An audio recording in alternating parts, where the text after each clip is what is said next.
नाज़रीन, नौकोट में अॻूणे वॾे वज़ीर अरबाब गुलाम रहीम इल्ज़ाम हणंदे चयो आहे त थर पार्कर में असांजे माण्हुनि ख़िलाफ़ इंतकामी कार्रवायूं शुरू कयूं वियूं आहिनि। SSP मंशियात फरोशन जो साथारी बणियल आहे। पुरअमन ज़िले खे ॾोहारियुनि जी रहम करम ते छॾियो वियो आहे।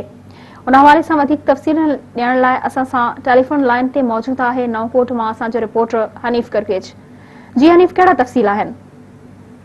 जी बिल्कुलु, अॻूणे वॾे वज़ीर अरबाब गुलाम रहीम डेकारो हाउस में प्रेस कॉन्फ्रेंस कंदे चयो त थरपारकर ज़िलो पुरअमन ज़िलो आहे, पर हिते असांजे माण्हुनि ख़िलाफ़ चूंडे चूंडे कूड़ा केस दाख़िल कया पिया वञनि। SSP थरपारकर PP जे नुमाइंदनि जी वंगारू बणियल आहे, जेको मंशियात फरोशन ऐं ॾोहारियुनि जो साथारी आहे।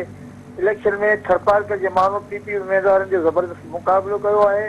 असांजे माण्हुनि ख़िलाफ़ इंतकामी कार्रवायूं बंदि न कयूं वियूं त लखे माण्हू ज़िले हेडक्वार्टर मिठी में एहतजाज कंदा ऐं अदालतुनि सां रुजू कयो वेंदो। हिकु सवाल जे जवाब में अरबाब गुलाम रहीम चयो त पाणी खोट जा ज़िम्मेवार PP जा नुमाइंदा आहिनि।